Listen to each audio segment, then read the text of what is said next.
You can't stop me now. Can't stop me now. My feet have come too far for you to tie them to the ground. You can't stop me now. Can't stop me now. Set my sights on where I'm going at. They turn it back around. You can't stop me. Good evening and welcome to the Psychic Coffee Shop. I'm Aeson Knight, and of course with me tonight is the Techie with the Gnosis. Hello, my Techie Joe. Hello. How's you? Oh, I's okay. How's you? Evil is normal. Plotting world domination one body at a time. Right? Hey, Brenda. But, as it goes, Pinky, there's been a lot of debates and there's been a lot of things going on. So first I want to take on the Iran security forces and clashing with protesters. Over Amini's death. Yeah. All right. So, Iranian riot police and security forces clashed with demonstrators in dozens of cities on Tuesday, state media and social media said, as protests raged on over the death of young Iranian woman Mahsa Amini in police custody. Yeah. Amini, 22, from the northwestern Kurdish city of Saqqez, was arrested on September 13th in Tehran for unsuitable attire by the morality police who enforced the Islamic Republic's strict dress code. She died 3 days later in hospital after falling into a coma, sparking the first big show of opposition on Iran's streets since authorities crushed protest against a rise in gasoline prices in 2019. Despite a growing death toll and a fierce crackdown by security forces using tear gas, clubs, and in some cases live ammunition, videos posted on social media showed protesters calling for the fall of the clerical establishment. While clashing with security forces in Tehran, Tabriz, Karaj, Qom, Yazd, and many other Iranian cities. And my apologies if I said any of those wrong. Right. Rights group Amnesty International said on Twitter that Iran's security forces have responded to the protest with unlawful force, including by using live ammunition, birdshot, and other metal pellets, killing dozens of people and injuring hundreds of others. Right. And what's even scarier is they shut down the internet. Okay. Shut down the internet. So the U.S. decided to use Starlink and go, oh, that's cute.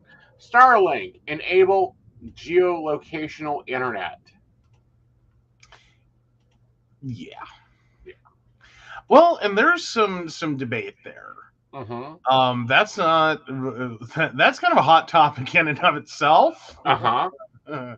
There's a lot of people getting ticked that Elon Musk is getting as much credit as he has been, given him. He's at least doing something. I mean, this is terrible. This is what happens during right-wing takeover of a country and stripping women of their rights, because in the 70s it was a choice to wear a hijab or not.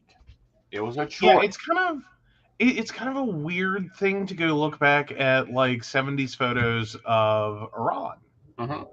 Is it looks like, skin tone a little different, but looks like, anywhere else in the 70s. Right.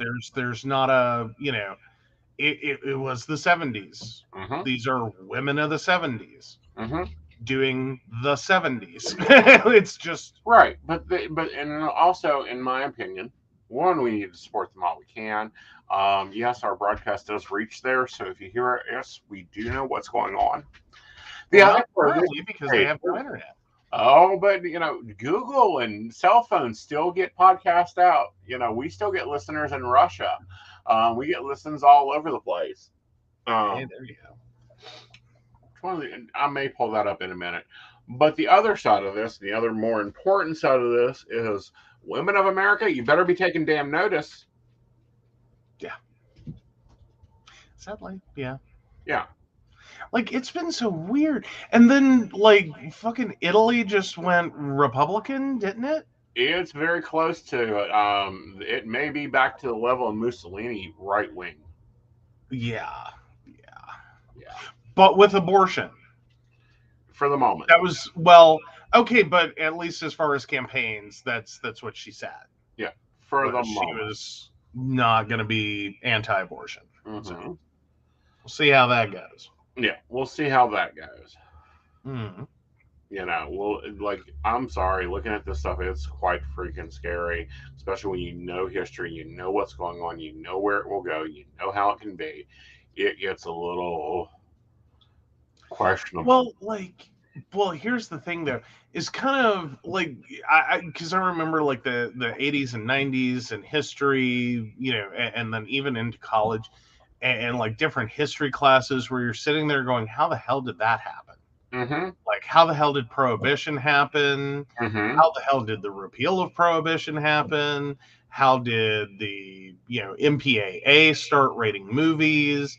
Like, but you can almost watch like the cultural bubble we're in and be like, oh, that's how that happened. Right. Like, oh, that's how that happened. Mm-hmm. Like, because the early 2000s we had this massive crackdown on marijuana. Mm-hmm. And then we turn around and here we are in 2022 and it's like, fuck, who doesn't have a medical marijuana card at this point? Like, Well, sorry. Every day I hear of someone else that I know that's like, I got approved for my card. And it's like, okay, cool. cool. It should not have been outlawed to begin with. That was a move from the paper industry. Yeah, but it's taken 100 years Mm-hmm. to like resolve that one. But Mm-hmm. when you're looking at it like short time frame, the last 20 Right.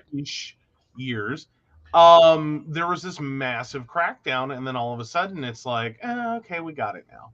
Right. Like, yeah, maybe we fucked up there. Well, thank you, Donna. We do try to be fearless. We also go, we don't care. Yeah, We've been through enough protests. We've lived through 2 pandemics. There was someone talking about Folsom and just how upset they were about Folsom, and I'm like, then why are you going there? What? Oh, the standard complaint about Folsom. Who did? A commentary that I watched that is supposed to be LGBTQ, but apparently wants LGBT in suits and in black suits with thin ties and white button-down shirts, and we need to go and find 2 children and cut the dog in half. Oh well, there you go. Mattachine gays. Yeah, and it's like no, like sorry, you guys wouldn't be getting this show tonight if Aeson had money because he would have been at Folsom. Well, there's that. Yeah. But no, well, they could have been getting a show. They just That's on the other channel. I just want to make that clear. Hey, Shannon. Hi, Shannon, darling. Okay, so guys, be watching this. Be watching the world, how they're dealing with this. Is Elon Musk friendly? No. But you know what?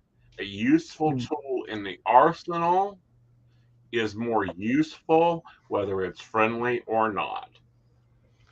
Well, yeah, and I think there's a lot of things that can be said for. Mm-hmm.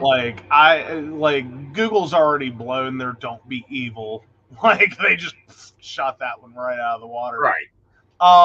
But it doesn't mean that I don't use Google products and take advantage of like file storage and the ability to share. Mm-hmm. Like I don't think it's an appropriate platform for state secrets, but we can run our business using it. Right. Because it's like we're not sharing state secrets. Well, not on that platform. On any. All right. So I get this all the time while we talk about such hard issues. And it's because of the platform we do have. We are in the United States. We have Australia, Portland, Poland, Canada, United Kingdom, Saudi Arabia, Switzerland, Spain, Russia, India, Ireland, hello Ireland, please send me Guinness. Denmark, Mexico, France at the table, Norway, Vietnamese, we got love some kimchi, Singapore, Philippines, Iran, New Zealand, Taiwan, and Germany. Puerto Rico, we hope you recover from your storms. Um, Malina, What? uh, I'll send you the word. I'm sorry that Okay. I can't pronounce this one. Um, We broke his reading. yeah, Because it's there's some words that, and because we've talked about your dyslexia on the right. show, there's a lot of words that you know better as like a shape Mm-hmm. than you do like letter combination makes this word. Right.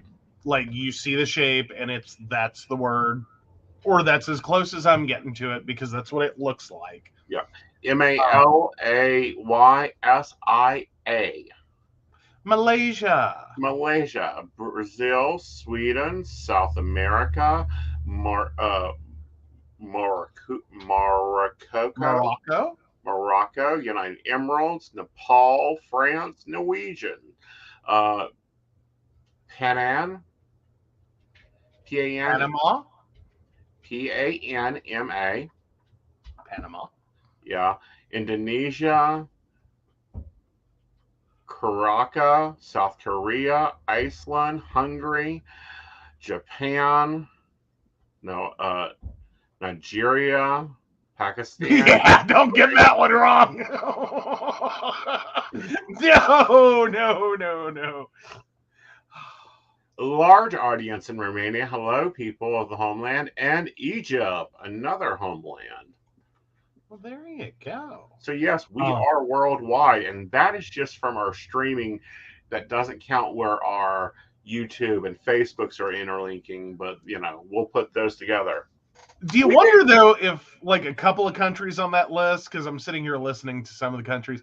Are you just wondering sometimes though if it's like one listener and it's like state sponsored? Like that's their job. They have to listen to this content and deem it, appropriate or inappropriate for their country. I don't know. I don't know. It shows the list. It only gives me percentages of the episodes they like. Apparently, the Psychic Coffee Shop is really big in Russia. Coffee and Yeah. Tea is more Nigeria. So it's kind of interesting to see which ones pick up and which shows actually play out for everybody. But Iran, ladies, you know those men. You take those men to task, make them represent you. You know, if you look at the hijab, it is actually nowhere in the Quran. Nowhere. Yeah, no. Like, well, and this is where I always have to go back to oh, her name escapes me at the moment. Why The Handmaid's Tale, Margaret Atwood. Yeah. That's the only way sometimes I can get names out is I have to do the thing they're associated with. Mm-hmm. And I go back to Margaret Atwood and her quote that everyone thinks that she has a really creative imagination. And she's like, not really. Like, these things are all, basically to happen. Not quite the same way, not all at the same time, not all in the same place, but everything in there Right. could occur, like in The Handmaid's Tale. Well, very much and it's so. And we're seeing more of it. I mean, as we see states trying to take women's rights away, as we see countries, a little. She had too much bangs, so she's dead. no. Yeah. I'm sorry. That's no. Yeah. But then you get into it though, like how different is the hijab from what they're showing in The Handmaid's Tale as like the uniforms that all the women are wearing? Not that much. Not that much. Not that much. Like especially if there's a you're lot. reading a book. Modest dress, yes, dressing modestly. But no, not covering your head. That is actually from a sheik that is a fringe group. And I do believe he even tried to outlaw like um, women being more the Saudi Arabia type of Muslim, where women do not leave the house unless accompanied by men. Which the only reason that was ever put into place was to protect women from getting killed. But then you turn around and look at like the Christian Bible and how quickly, for like even in some denominations, Mm-hmm. like Pentecostal is very modest. You start looking at your words and I are not getting along tonight. Um, anyway, different denominations, severe restrictions on dress. So yeah, Yeah. it doesn't take Well, much to you take have the the religious. Pentecostals that do not wear makeup. They do not wear pants. They do not dress like a man. You have fundamental Baptists that, they Amish. That's the other word I was trying to the say. Amish Amish is who very do not conservative wear for any both genders. zippers. Yeah. Yeah. Very modest dress. But you have different religions, and this is why in America we really need to paying attention to this evangelical fast, um, we but dying with rich power and pulling a lot of stunts. Yeah. Well, and it has less to do with women's dress. That's a control mechanism, and the control is usually more about Mm-hmm. subjugation. Mm-hmm. And that's like the real source of it. Right. Is like it's one of the ways, effectively, that this is like terror. Well, not just terrorism, but hostage taking. Yeah. Like you start controlling where people can look, you start controlling what people can do, you start restricting their movement. Mm-hmm. It's a hostage situation. There's Yeah. no other way to describe it. Actually, there's a better way to describe it. Oh, Slavery. well, yes. Okay. And then you allow it to grow for 50 years. Yeah. And then it becomes cultural.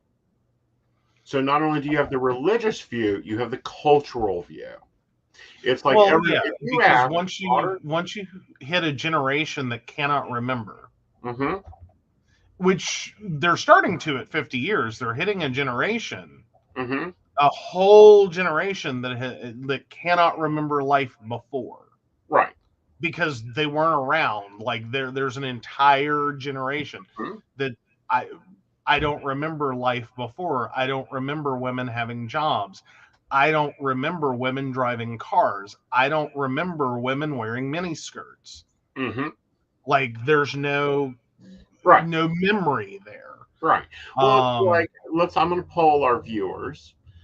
Mhm. How many viewers remember before or know that the money should not have "In God We Trust" on it? That the government buildings did not have "In God We Trust" on them in this country before the Cold War. Mm-hmm. Yeah. Because that was what, 1954 or 1957? Pardon? 52. 52? Yep. 1952. Okay. That was 54. Nope, it was 52 when they added the "One Nation Under God" to the pledge. Oh, that's a little different. Well, and then there's the pledge itself. Yeah. Like that's a whole other thing. Yeah. That's a whole, like we've had what, like 5 or 6 of them at least? Well, 7. Okay. If Yeah, we count there's all of multiple them. versions of the pledge. Yes. There's yeah. Right. Yeah. Yeah. Oh, yeah. Well, and Lady Gwen, hi, Hi, Lady Gwen. points out way before her. Mm-hmm. Yeah, it's way before a lot of us. But Yeah. then I turn around, my parents. So 1952. Mm-hmm. Yeah. So yeah, my parents went through school saying the pledge, but that changed Mm-hmm. one last time, and then like they remembered money before In God We Trust. Right. Then my grandmother actually went through school and would have first learned a Bellamy salute, Mm-hmm. not hand over her heart. Right. So, like, and actually that continues over to my parents. Right. They, like, well, not that she would have, my grandmother wouldn't have recited the pledge that often in school. Right. It was very uncommon. Mm-hmm. My parents were probably in the like first-ish generation that said the pledge every day. Right. But for a good chunk of doing that, they said that with a Bellamy salute. Mm-hmm.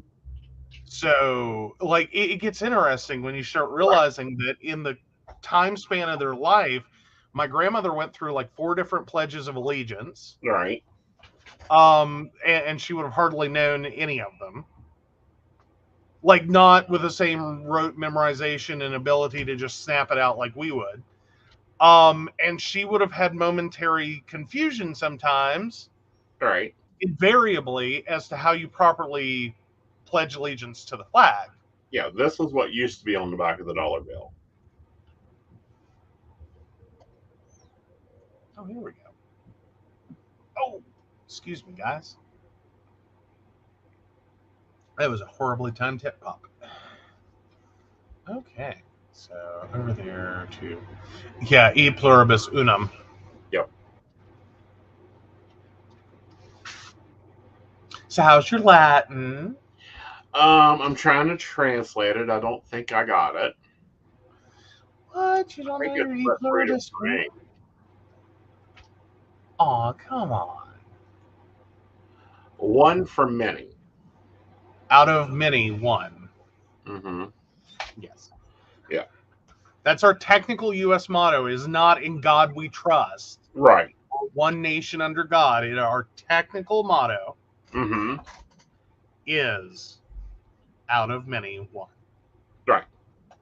So, just a reminder, we forget these things. Right. But this is what happens when people vote with their, don't pay attention to who they're voting for, don't pay attention to what they're saying. Now, yes, we have elections coming up. Everybody needs to be taking your little happy ass to either the church, the post office, the basement of the funeral home. I don't care where your voting poll is. One, check your registration so you know where it's at, and show your happy ass up there and vote. Vote blue, but vote. Oh, at this point, I don't care how someone votes as long as they show up, because I'm getting sick and tired of hearing people who didn't vote bitch about how the election went. Yep. Ooh, and Cindy has a question. Awesome. We'll get there. Grab it back. Oh, awesome. Beautiful timing, Cindy. We were right between stories, apparently. Yes, we were getting ready to take a little break and then come back and cover the next one. Okay. All right. So what's Cindy, 5/20/55. Are R and I supposed to be together? Yeah, but y'all need a break. Like, I don't know what drama y'all guys been creating, what problems y'all guys been dealing with, but y'all need a break. And then you can get together. Okay? I'm going to say it's going to probably take you about 3.5 weeks to get there. All right.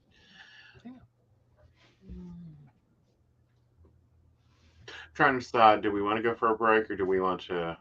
Let's go for a break and then we'll come back because I don't want to break in the middle of this one. Okay, good plan. Yeah. Hi, I'm Dottie the Psychic, and I'm sure you're wondering why I'm not wearing any makeup. Well, one reason is to irritate my social media manager, Aeson Knight. Hi, Aeson. The other reason is because I like to get to the naked truth about what it means to be a neurodivergent LGBT person with psychic abilities. I've got vlogs, blogs, and podcasts and videos all related to trying to live my best life and helping witches and bitches do the same thing. So, you can check all that out and get a reading from Dottie the Psychic at DOTTIE, thepsychic.com. Safe travel and much profit to you.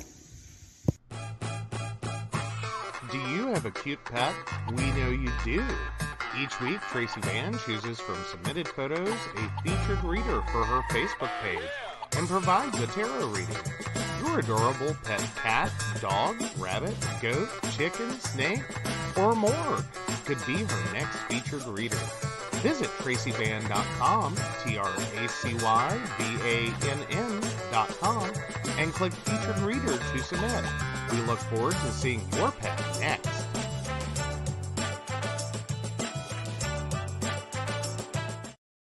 Hey everybody, Lady Gwendolyn here, and I am here to tell you how to get in contact with me and a little bit about what I do. I am the High Priestess that works with shadow work to help you grow and heal. And I work with access bars, Reiki, I do power forms. I'm recently getting into crystal healing, sound therapy as well. So you can go to Lady Gwendolyn Healing, that is LadyGwendolynHealing.com. Book your appointment with me. I do in person, I do over the phone, I do over Zoom. We can do that as well. My main goal is to help you grow and heal, because I've been there, I'm still going through it, and I let my strength help guide you. See you soon. Hey everybody, Natalie here from The Pendulum's Path. If you are in need of guidance, direction, spiritual connection, healing, or more, you have come to the right place. I have worked as a psychic and a medium for over 3 years, connecting people from all over the world with their loved ones, giving them insight and guidance into their current situations, their past healings, their blockages, and what they need to know in order for them to have a better future. It would be my absolute honor if you would come to my website at www.thependulumspath.com. Visit my shop. I have a whole bunch of crystals, oils, balms, mystery boxes, and more. And visit my services. I offer 15-minute, 30-minute, and 60-minute sessions. I also have email readings available if you're not comfortable with the one-on-one session with me, or if you just want to try me out.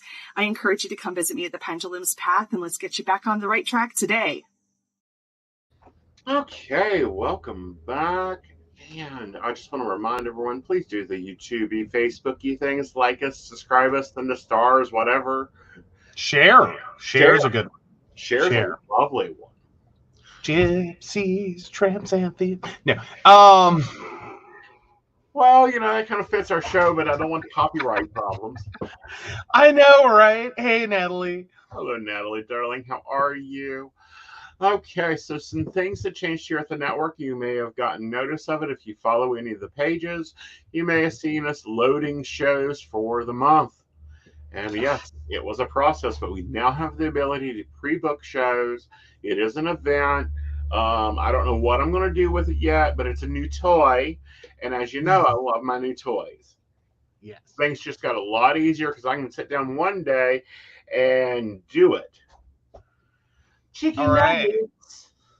Yes, get in, loser. We're getting chicken nuggies. Okay. Sorry, I like the little baby Yoda. Yeah.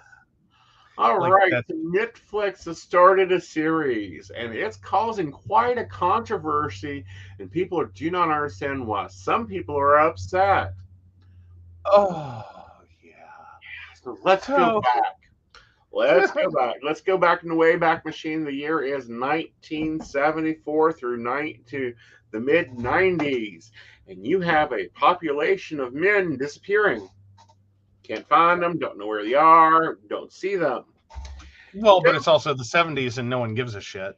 Well, don't you think that, police officers would be checking this out? No. Of course not, because of the subgroup it was. Yeah, gay men disappearing. Well, potentially gay men and prostitutes Disappearing. Yeah. You're not gonna. You're not gonna get any attention there. No. So Netflix is no longer tagging Dahmer series in LGBTQ after criticism. Well, guys, I hate to say this. This is history. Well, it is, but then it brings up a question Mm-hmm. as to where does it belong? Yeah. Like, and why are we labeling it LGBTQ? How do, like, because I understand the squeamishness in both directions. Mm-hmm. Like, on one hand, this is part of LGBTQ history. Like, this Yeah. is very important to understanding why we get so sensitive Right. to, like, one, in general, Mm-hmm. police presence at, like, pride marches. Like, hi, you didn't care about a serial killer back in the 70s, and all of a sudden you want to be part of our pride parade in the late 90s, early 2000s? Yeah. What the fuck, man? Right. Like, there's, Yeah. but, like, so it is part of LGBTQ history in a greater sense. So it is part of the community. He's, like, there's a lot of people going, he wasn't part of the community. Yeah. I know it's not the representation we wanted or needed. Mm-hmm. But Yeah. I think we can handle, like, Jeffrey Dahmer, and like, we continue to remember how many straight white dudes are also bullshit. Right. And there is a controversy. Natalie brings it up. Is the controversy because Dahmer was gay himself? If he was a straight guy, it would have been a bit different. Yeah, you want to know why? Because if he was straight and going after women, he'd have a body count of like 5 or less. or less. Let's look at my favorite, BK. Yeah. Well, and yeah, that's a big part of it. Because when you look at Dahmer's victims, you also have to contend with the fact there were people of color in that mix, Mm-hmm. if I remember correctly. So yeah, his body count grew strongly. Right. But then again, even with straight white serial killers going after straight white victims, Mm-hmm. like, that's usually your quickest capture rate. You start mixing, but even that depends upon who they are. Well, let's look at BTK killer. He got 10 victims. He began in the 70s when he returned from the Air Force. And in 1979, he graduated university. So he's killing at the same time. Same time. He got 10 bodies. 10 bodies. 10 victims. Mm-hmm. Okay? And he even took a break. He went, done the normal thing.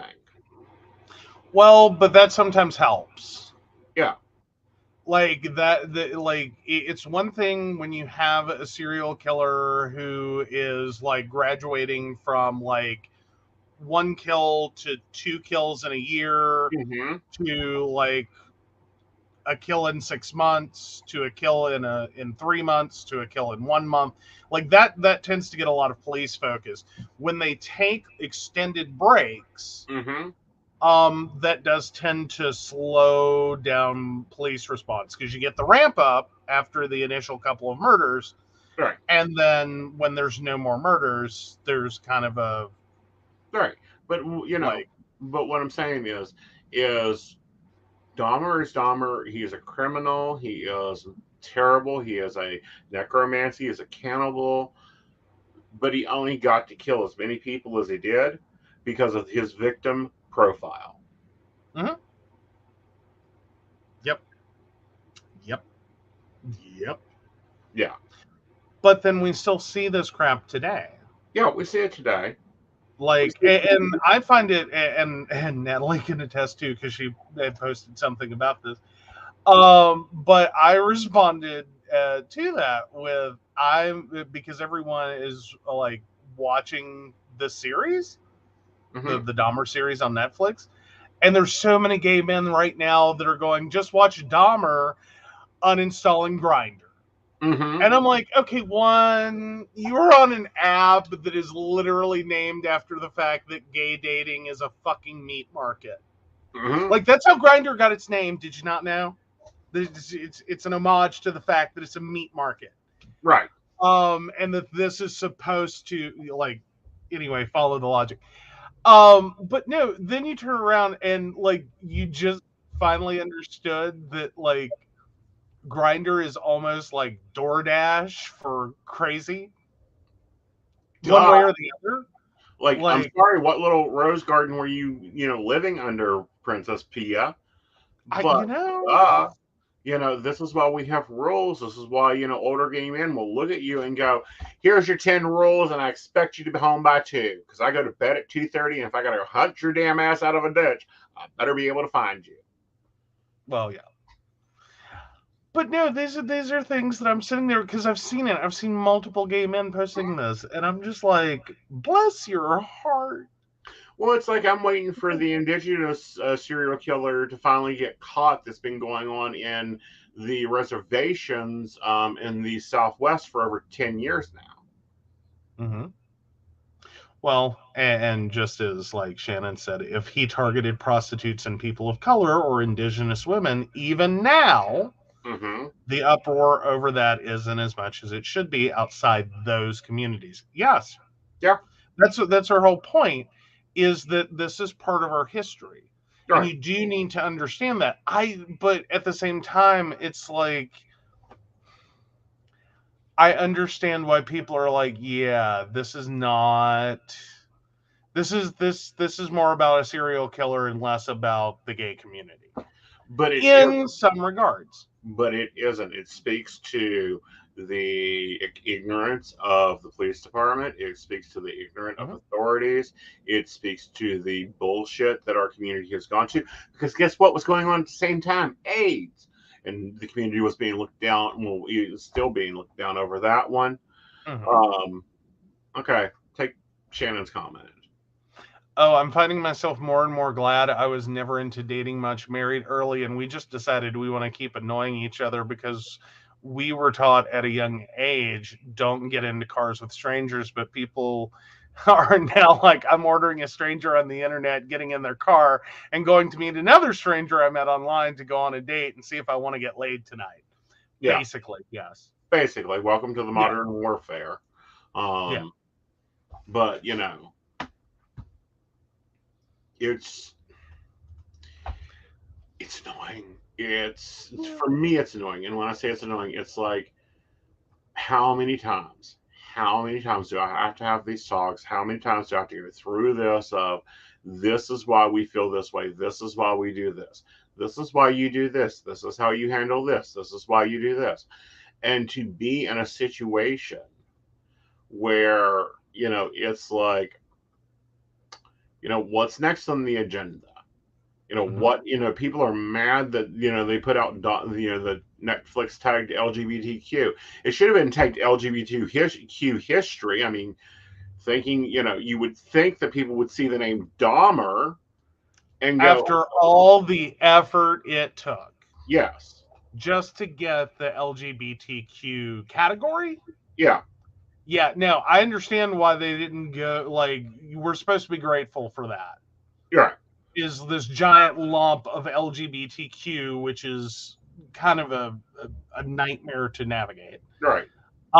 Because even when we get representation with like Netflix and like fundamentally, we have the problem of it's a dumping ground. It's like someone backed up the gay dump truck and just dumped all the content into the LGBTQ category.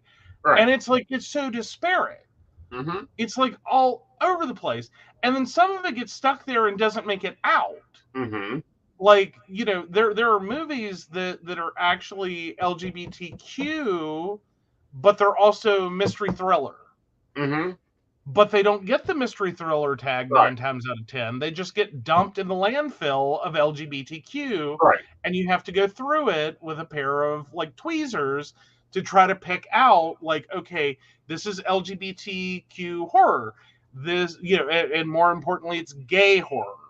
And this is, like, we needed gay horror, but actually that can be a fun genre.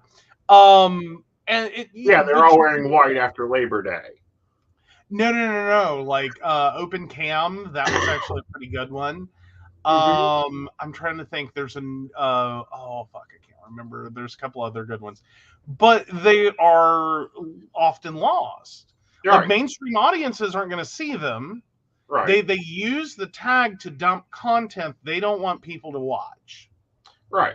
But Like what they I'm don't saying want is what Dick and annoys Jane, me. married couple with 2 kids and half a dog, Mm-hmm. stumbling upon Mm-hmm. Jeffrey Dahmer. Well, here's the thing, and this is the thing that gets me and aggravates the hell out of me.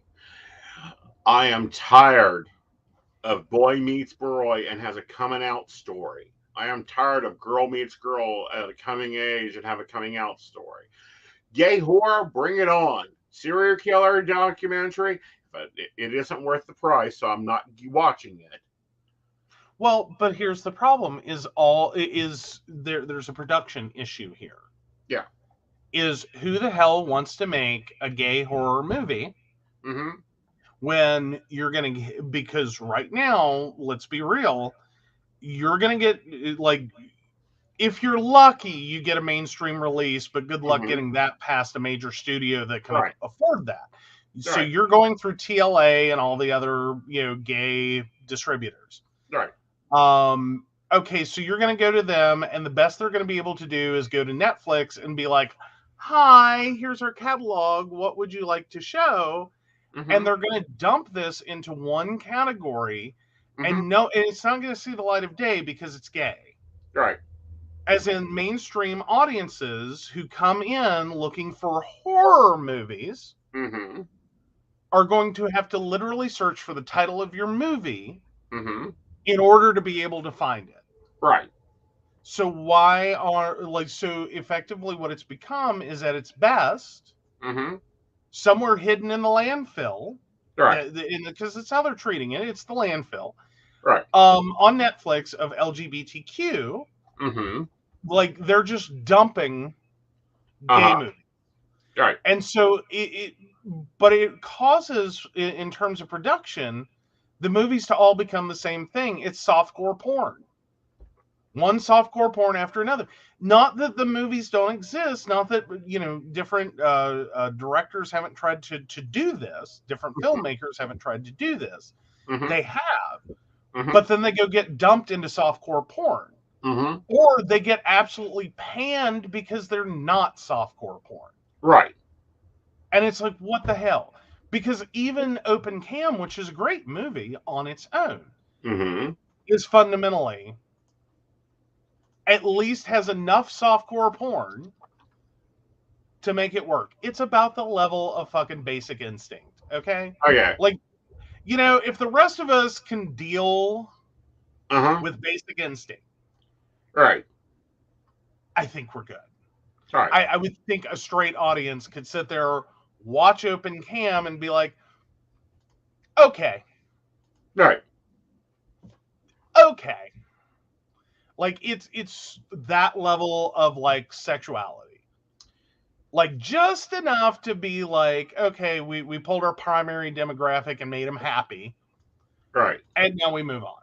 Right. But please tell me there is not the boy meets boy and has a coming fucking age story.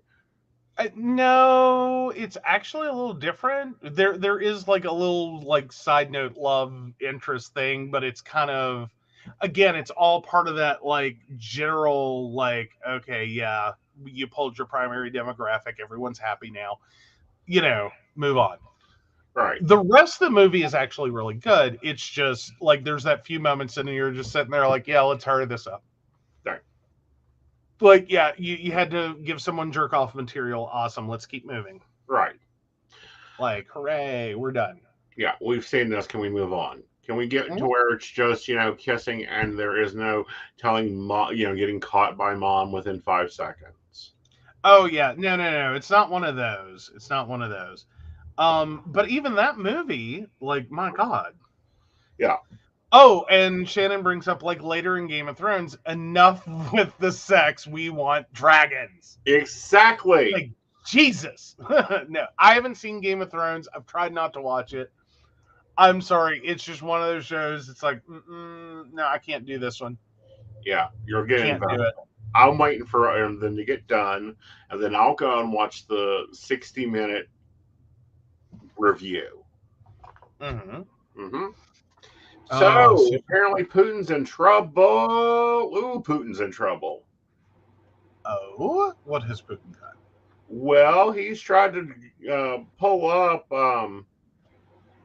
300,000 uh, Russian citizens, draft them to go fight Ukraine. Oh, fun. And there are protests and protests and protests.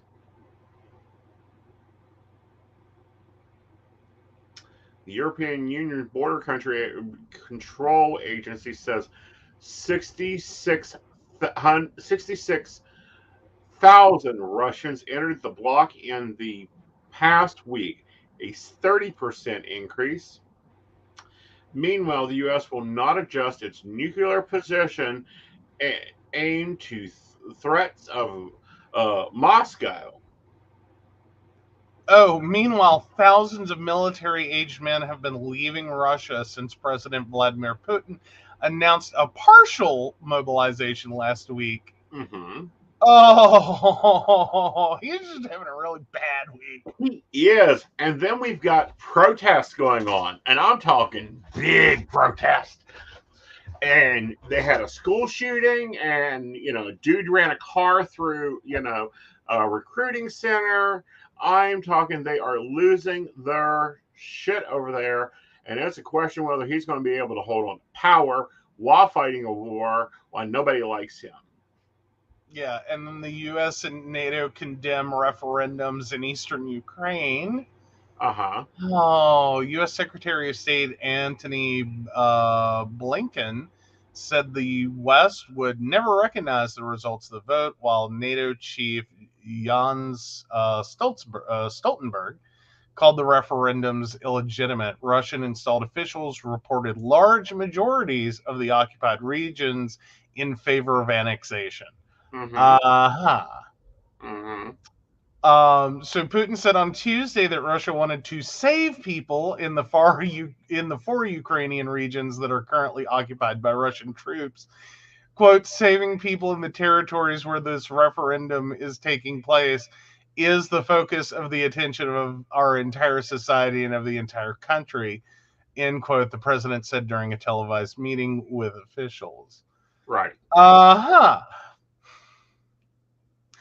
Oh, and then German police search Russian oligarch's yacht.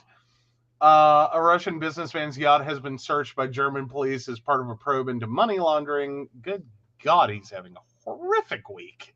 Right. Like, your money is getting searched, dude. Right. Meta shut down controversial influential campaigns, as it said, were being run from China and Russia. And I'll have to send it to you because I don't know these words. So here, you take this one. This one's scary, and I do mean scary. Okay. Seismologists suspect explosions damaged undersea pipelines that carry Russian gas. Oh, dude, he is having the worst week ever. So, 2 undersea leaks that began in the Russian-owned Nord Stream gas pipelines on Monday were likely caused by powerful underwater explosions, according to Swedish and Danish seismographic data. It is, quote, very clear from the seismic record that these are blasts. Bjorn Lund, director of the Swedish National Seismic Network at Uppsala University, told NPR in a phone interview, these are not earthquakes. They are not landslides underwater. So German and Danish officials said both the Nord Stream 1 and Nord Stream 2 pipelines showed sudden losses of pressure late Monday, which they said could only be caused by a leak from large holes in pipelines. Neither of the pipelines are active, as Russia has cut gas deliveries in them, but both were filled with natural gas when the drop in pressure occurred.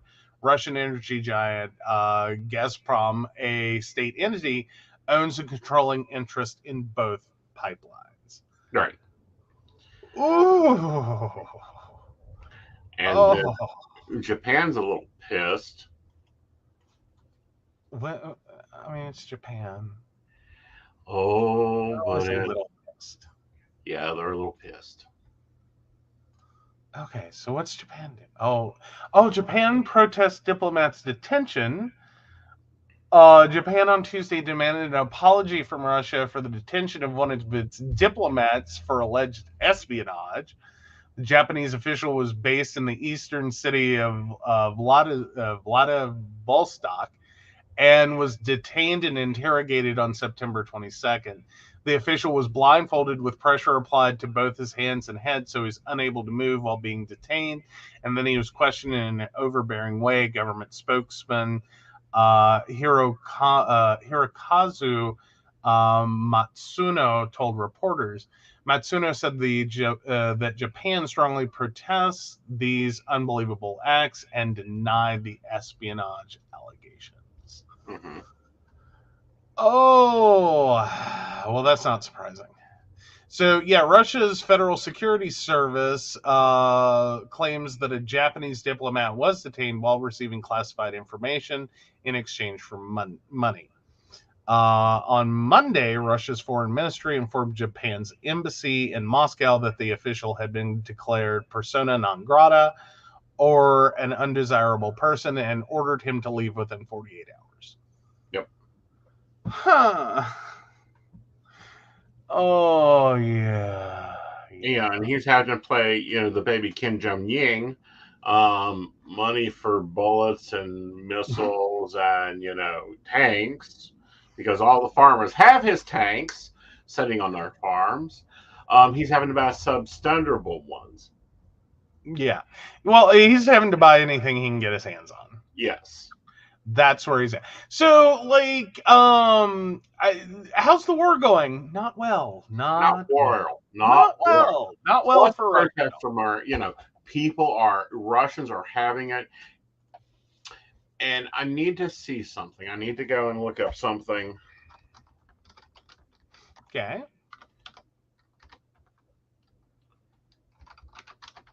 Oh, yeah, he can save them by getting out. Yeah. Basically, yeah. Like, go, yeah. So 1917. So he's about 5 years off. Okay. Yeah. That's the last time we decided this was a good idea. No, that's the last time that, the people stood up and said, fuck you, leadership. We will do this ourselves. Thank you very much. Yeah. It was a good run. We'll try again later. Yeah. Because, here's the bump. Russia could be a very wealthy nation. They have a lot of natural resources. They have a lot of timber. They have a lot of fuel. They have a lot. Yeah. But not as long as they have government that they have. It's like the United States could be much wealthier than we are if we took better care of our people. Well, but here's the back and forth on it, supposedly at least.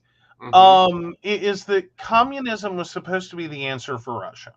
Mm-hmm. It really was, and possibly could have been. But then it turned into a dictatorship, and like the communism is just like a farce for supporting a de facto monarchy. Mm-hmm. In a sense, Mm-hmm. monarchy. And then in the U.S., effectively what we're, and I'm not, well, maybe I am, but communism is almost where we need to be. Right. Like not an entire form of government thereof, Mm-hmm. but like some communist principles would help. Right. Like, hi, I'm just embracing it. Like, liberals have been called communists and communist sympathizers and on and on and on. Fine, I'll take it. That's where I'm at, and why I'm saying it the way I'm saying it is no, we need state-sponsored healthcare. Right. Like, we're not going to survive much longer. No. Without state-sponsored healthcare. Like, it has got to become the ubiquitous norm. Not some, like, lovely safety net that expanded, but the actual norm. Right. Like, there's no other way around it. The rest of the developed world has already done this. It is a bare minimum for your people. Right. So, We've got a story on Friday of, growing up in our age, of a country that was painted as this evil nation that we have to blockade and ice and build a wall around. Mm-hmm. Some of the things that are going on there are quite interesting. Mm-hmm. Mm-hmm. There's a lot of things going on in the world that make far more sense than how we're trying to run it in the U.S. and make a lot more sense than how Russia has tried to do them. Because if you want to look at two major world powers, that's two major world powers.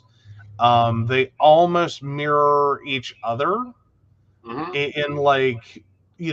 I think the U.S. had some good intent. Mm-hmm. Well, I think we had good intent, but here's the thing with it. What's different is Russia has universal health care. Mm-hmm. America does not.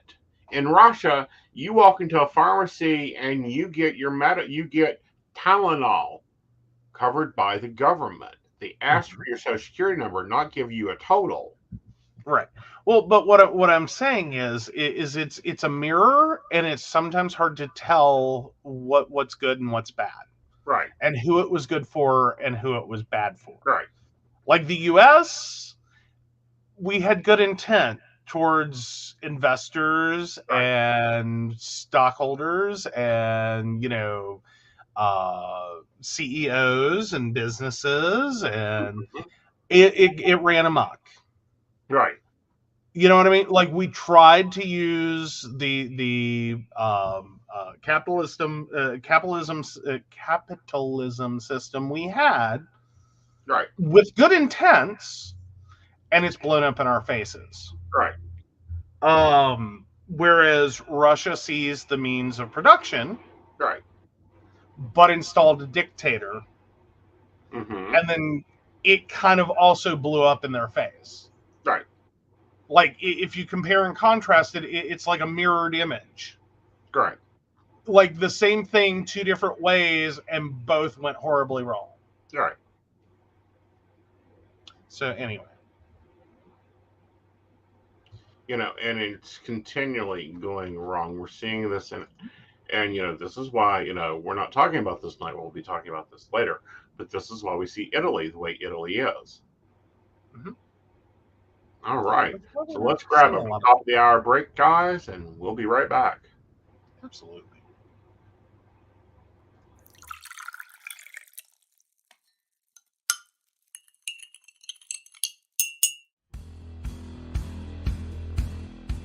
Welcome back, Goblins! My name is Jason, and I am the host of the Esoteric Book Club, a podcast that examines titles on the magical, paranormal, the mysterious, and the strange.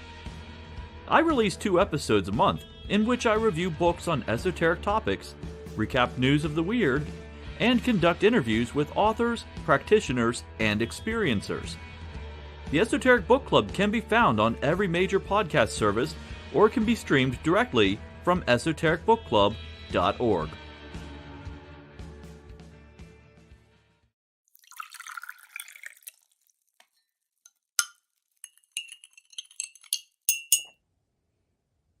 Hi, I'm Tracy Van. I provide a blended reading consisting of mediumship, psychic, and tarot cards.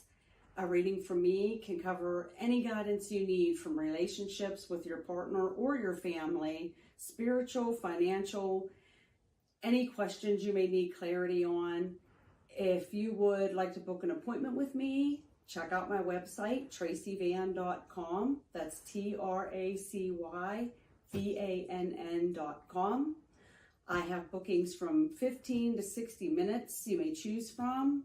That helps if you just have a quick question, need an answer, or if you're looking for a reading in more depth, I'm here to provide the guidance and clarity for you. Let's just figure it out. Bye.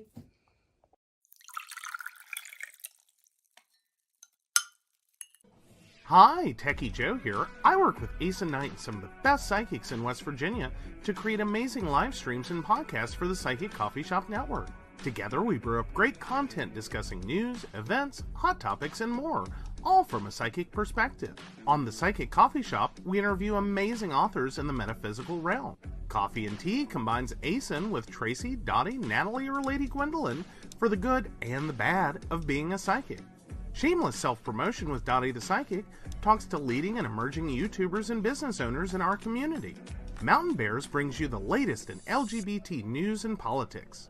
The Psychic That Plans answers the question of, well, how a psychic plans. Plus, we're live on air. We take your comments and your questions, including psychic advice questions. Check out our amazing programming, book an appointment with top psychics, and find out all the wonderful things we have to offer at PCSBnetwork.com today.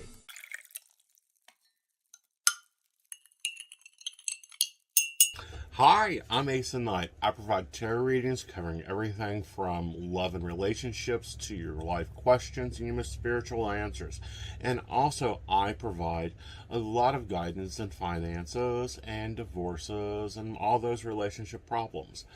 So, if you'd like to get a reading from me privately, not on air, you can feel free to do so by visiting aesonknight.com and booking your appointment.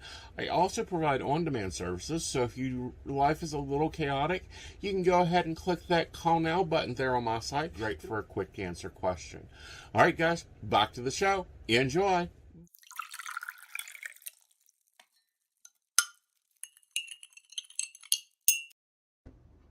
So, are you an asshole? Oh, we're going straight into that? Because I did find something during the break real quick. Yeah, we'll cover that after we do these two segments, if we have to. All right. Am I the asshole for telling my ex-best friend that he caused his divorce? I, 25 female, recently got into an argument with my now ex-best friend, let's call him Ben, 30 male, who ended up divorced after he fucked up his marriage and I didn't support him as a friend should. Basically, he forced his wife, let's call her Gwen, 27 female, who I am also friends with, into an open relationship. I warned Ben this wasn't going to end the way he wanted. I had to confront her about this because I'll be honest, I love her, but she tends to let people walk all over her. I helped her through it and convinced her to just take advantage of the situation because she was going to find someone better, and my idiot best friend would try and close it the moment she realized her worth. To trust me, he just wanted to cheat. Well, 6 months later, Ben comes complaining that his wife won't close the relationship and has been seeing this guy, Martin, for 4 months, and how he stopped seeing other women and has tried to give her more attention, so she'll dump Martin. But she won't, and asked me if I could talk some sense into her so he could close the relationship. I just deadpan looked at him and said he was an idiot who wanted his cake and to eat it too, and now he had to face the consequences of his actions. I warned him this would happen. He called me a witch and left. Well, it's been 3 months and Gwen filed for divorce. They don't have kids and had a prenuptial, so it went easy. Ben was complaining to me again, and I told him he now has what he wanted, the freedom to sleep around. He got mad at me for rubbing his face in his divorce and told me not to contact him, that all women are alike.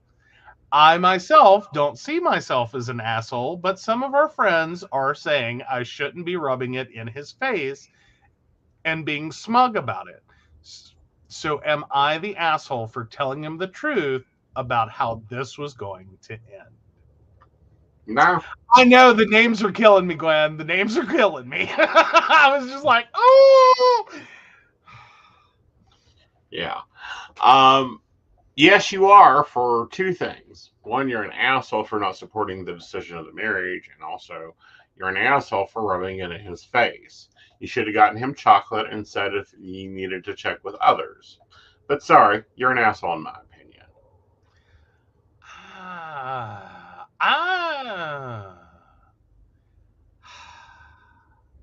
I don't know where to go with this one. I think they're both assholes. I understand what she did and why she did it, and I can't say I wouldn't be totally, potentially willing to do that. I'm not saying I wouldn't be that person. Right. Because if you know someone well enough to know that the whole reason that they want to open their marriage is just because they want to sleep with other people, and that's it. Like Right. they want to excuse cheating, which is not what poly is. Right. But if that's the whole reason they're doing it, and that this is exactly because she called it from the get-go, that this is exactly what's gonna happen. Right. Like I know it, I see it, this is what's gonna happen. Yeah, I could say that I could potentially get behind that. Of like, girl, go find your worth, dump this asshole, Mm-hmm. and find someone who's going to treat you right. Right. Just take full advantage of it. Right. Like in that, like I could see that. I could totally get behind that. But yeah, I do think it's kind of ugly to call yourself someone's friend and then rub their divorce in their face. Yep. Like that's where you stepped over the line, in my opinion. I think that might have been a window of opportunity to be like, oh, honey, we need to have a serious talk Mm-hmm. about how you treat people. Right. And not rubbed his face in it as much as used it as an opportunity to go, so what did we learn? Right. Like maybe next time you need to play a little better. Yeah. You need to negotiate better. You did a lot of bullshit. Mm-hmm. Absolutely. Like that's an ugly one. Yes. That was actually a little uglier said out loud than I thought it was when I read through it. Yeah. But alrighty. So where's our relationship advice? It's in the mousy search land. It's in the mousy search land? As in, Aeson found one that he was really interested in, so he's using the power of the mouse to search out. Like, bippity boppity booyah. Yeah. We're using that one. All right, got it. So Lady Gwen says, honestly, Ben got what he deserved, and she was being honest. Right. Yeah, Natalie's at tough love was needed, but that may have been a tad harsh. Yeah, I think that's where it all went. Like, that's where it all really went downhill. Mm-hmm. Is right there at the end. Is like, divorce is an ugly place, filled with a lot of pain, no matter how you get there. Right. Like, even when you're the reason the divorce occurred, and it's like, hi, writing's on the wall, it was clear and obvious, you are the reason. Divorce is still an ugly place. Right. So I tend to go for a little sympathy there, but I do often see it as an opportunity to look at someone and say, oh, honey, yeah, we need to talk. So, just saying. All right. But yeah. How's Mousy Land going? Mousy Land is going, ugh. Like, okay, I'm sorry, there's a lot of these we cannot use. Like, there's no hope that we can use a few of them. All right. Do you want me to take the little article I found and just real quickly do that one while you keep looking? Yeah, let's do that. Awesome. So let me get that up and over here. All right. So teacher caught on video telling student who sat for Pledge of Allegiance to, quote, go back, end quote, to Mexico. So this was yesterday that this hit, this went viral. A Florida teacher has been fired. A Florida man. A Florida teacher has been fired following a viral video that shows him berating a student who refused to stand for the Pledge of Allegiance. The TikTok video, which was posted on September 21st and has amassed over 2.3 million views, showed the teacher standing directly behind a seated student as he verbally attacked him. The Bradenton teacher made xenophobic comments to the student after he remained seated during the Pledge of Allegiance. The teacher has been identified by multiple news outlets as Robert Reiber, an art teacher at Manatee High School in Bradenton, Florida. There we go. The short clip, which was posted by another student in class and captioned, Quote, my friend didn't stand for the pledge, and this is what the teacher said. Shows Reiber talking harshly to the student who appears to be Latino. Quote, you are going to sit there on your butt, end quote. The teacher angrily asks the student. Reiber stands there and waits for a reaction while the student refused to respond, staring straight ahead and not making eye contact. That only seemed to anger Reiber, who spoke up again, saying, quote, don't shake your leg. If you want to do something, get up and do it. I will defend my country till the very end, end quote. The student then quietly responded, I won't hurt you. The student then, the teacher then launched into a tirade of xenophobia, telling the student, then go back to your, where are you from? Mexico or Guatemala? Where? The student replied, I was born here. The teacher then continues, you were born here and you won't stand up for the flag, the teacher said, throwing his hands in the air before the video ends. So in a statement to Newsweek, Mike Barber, the communications director for the Manatee County Schools District, confirmed that Reiber had been removed from the school the day the incident occurred and was no longer in contact with his students, but he was not fired. The school district's Office of Professional Standards is thoroughly investigating the incident in accordance with district and state due process policies and procedures, Barber told the publication, before sharing the student code regarding standing for the Pledge of Allegiance. According to Barber, the school district's 2022-2023 Code of Student Conduct references Section 1003.44 in the Florida Statutes Education Code, which requires the Pledge of Allegiance to be recited at the beginning of each school day. Despite students at public schools and universities having a constitutional right to express symbolic speech by sitting during the Pledge of Allegiance or national anthem, some states, including Florida, require students in public schools to be granted parental permission that excuses them from standing for the pledge, according to state law. So when this is a quote from Barber, when the pledge is recited, students shall stand with the right hand over the heart, Barber said. With a written request by a student's parent or guardian, a student will be excused from reciting the pledge, including standing and placing the right hand over his or her heart. So there have apparently been other incidents. So yeah. Yeah, this is a major one. And actually, the Supreme Court has ruled that no, they cannot force students to do that.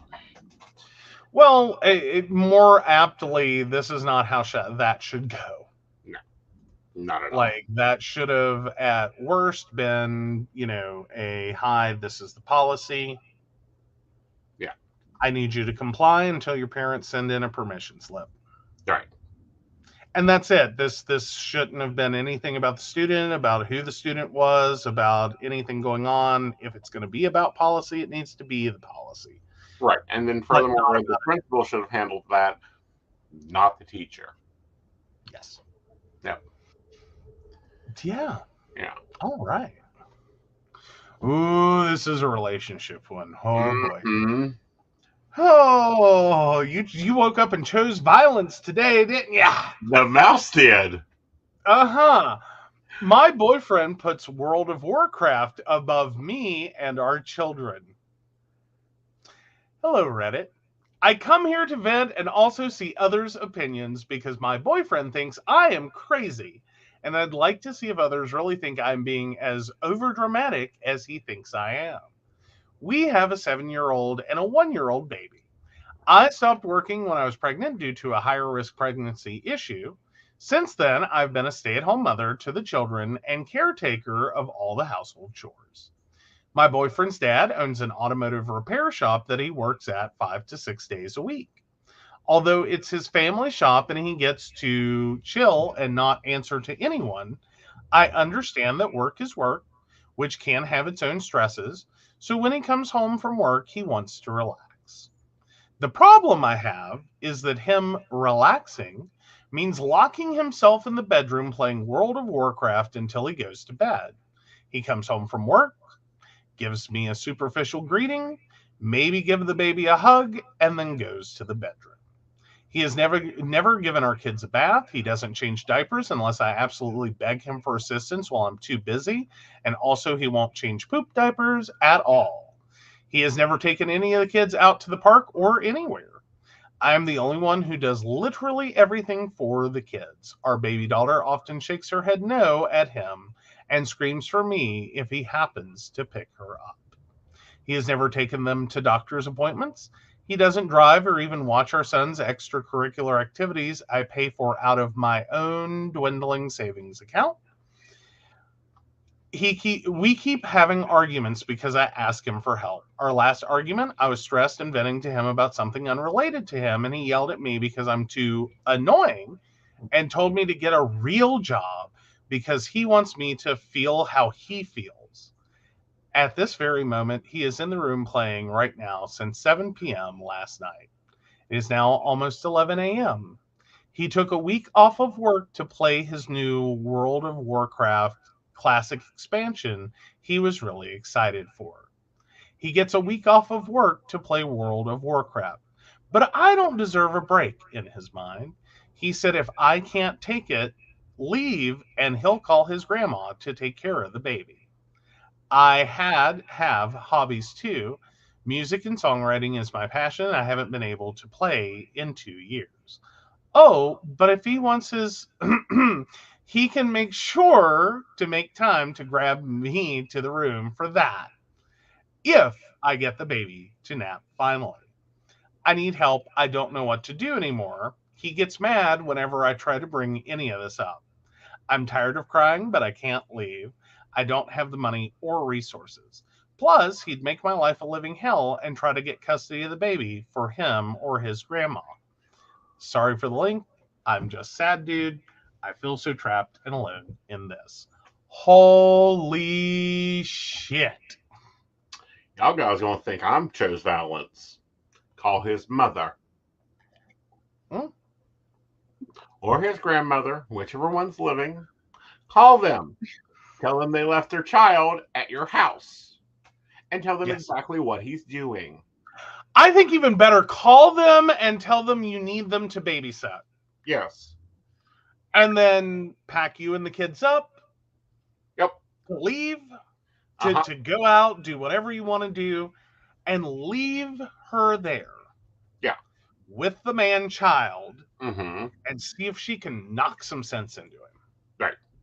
But it almost sounds like they've accepted this out of him. Like the women in his life have, before her, have fully accepted this is his role in life.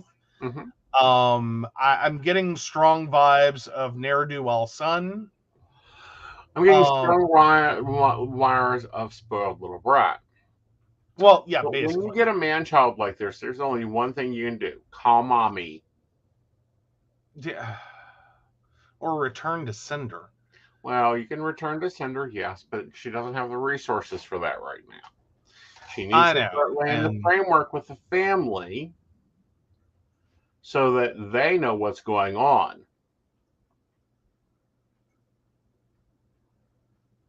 Yeah, I think I could definitely support, like, turning off the power. Mm-hmm.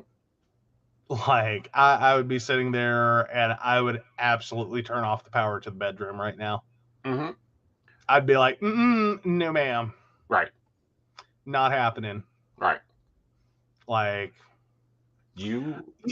like, there's those videos where you see, like, the crazy woman, and I'm doing giant air quotes for this, who destroy men's gaming systems. Mm-hmm. I'm pretty sure most of those start exactly like this. Well, either that or the other one is he goes to work.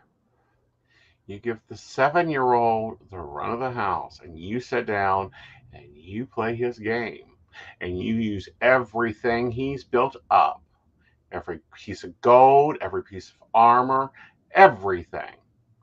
And when he comes home from work and the house is a wreck and the child is standing on the back of the couch with a lamp in its hands, and he comes to the bedroom, you go, I needed a break. So I decided I would play your game since you enjoy it. I mean, it is a little bit of a different take of oh, what was that song? It was so popular.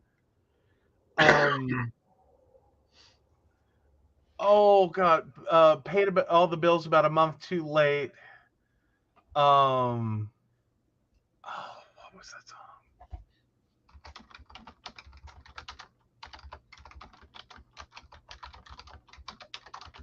It's a shame we have to play these games. Oh, I can't get the lyric. I love the song. It's a great breakup song. Like, oops. No, I don't think that's the actual title. Hit 'em up, Sal. Hit 'em up, Sal. Thank you. Yep. Yeah, I'm like, give me a waiting to exhale, light his shit on fire. Like, Which reminds me, I need to add something to that to-do list. I know. Yeah. Our patrons have been waiting a while for merch. They have. Like, we keep meaning to. It just... Well, we keep getting so much adaptorial changes. Now, a reminder to the Patreons, we look forward to seeing you tomorrow night at 8 o'clock in our private Zoom chat. I will be posting it to the Patreon for you guys to join. We do wish that all patrons join us because we have some great news and some good news to be talking about.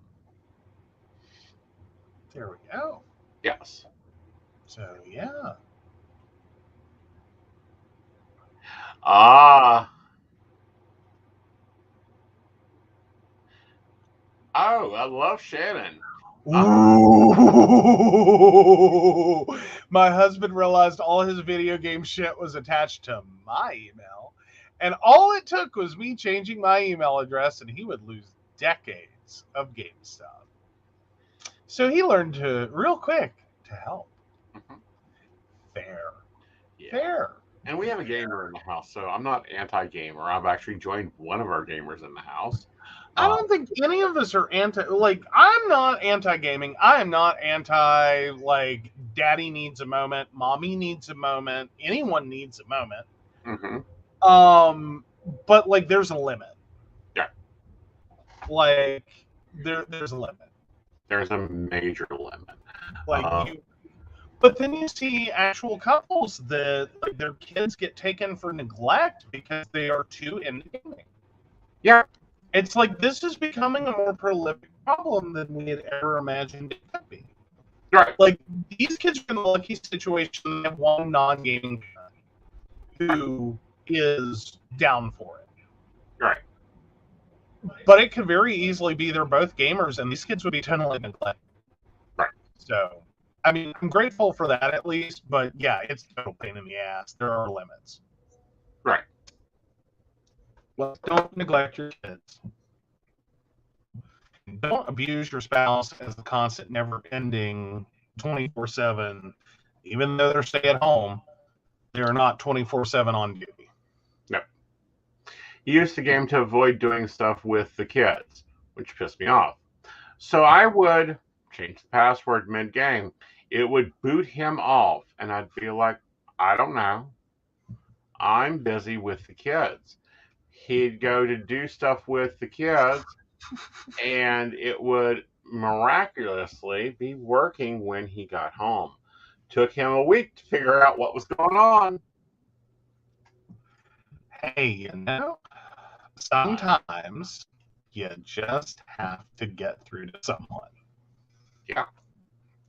And sometimes you just have to lock it up, lock it down, and treat them like they're poor. And remember, ladies, you may not like her. She may not be your favorite person, but she can be your ally when it comes to dealing with a man-child. Call that mother-in-law. I've got mine on speed dial. No, you don't. Well, you got one of them on speed dial. Never mind. Yes, I do have both of them on speed dial. I'm sure Roselawn is thrilled. No. I go to the de facto royal ownership there.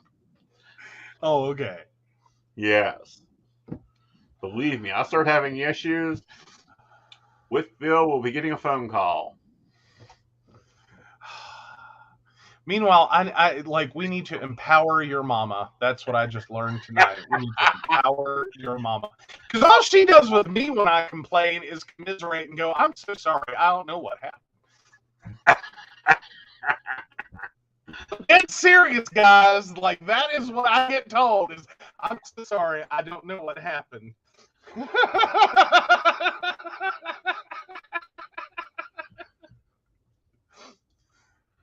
Well, I tease. I know you. Oh, but yeah. But no. So we've got all the news. Are we ready to thank our Patreons and get the hell out of here? Well, we're ready to thank our Patreons, but I just want to close. We have another mother-in-law, and she's the actual mama. I don't have to call, Natalie to get to her. And she's amazing. One phone call and things change very quickly. Well, there's that. Oh, but yeah.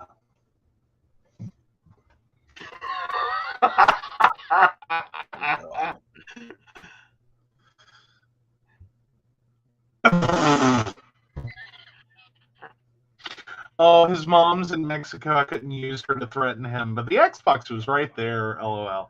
Look, someone else got a hold of him at some point and voided the warranty. Not my problem. Basically, what I get from his mother. Yep.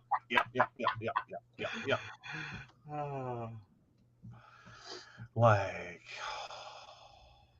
So, Baristas, I look forward to seeing you tomorrow night. All our other Patreons, non-Patreons, feel free to listen in on Wednesday night with me and Dottie. We're going to be talking coffee. Mm-hmm. Coffee and tea. Well, of course, coffee and tea. But we're going to be talking coffee and a new study that came out. Ooh, coffee and a new study. What? Yeah, coffee and a new study. Awesome. All right, so of course we want to thank Beverly Walker, Mika G, Kathy, Mary Winfield, Brenda Bryant, Ashley Gish, Shannon C, Shannon D, Lady Gwendolyn, Charles Shaw, Buddy the Psychic, Tracy Dan, Donna White, and the Laughing Tree Grove. If you'd like to support the show or learn more about us, please visit us at PCSB Network, where you can learn about all the wonderful benefits our baristas receive and how you too can become one of our Patreon sponsors. Yes, and until then, good night, y'all. Be safe. Good night.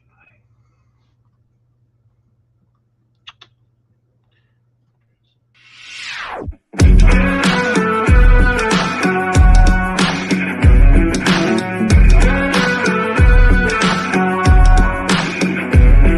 can't tell me the deck is stacked. You can't whisper behind my back.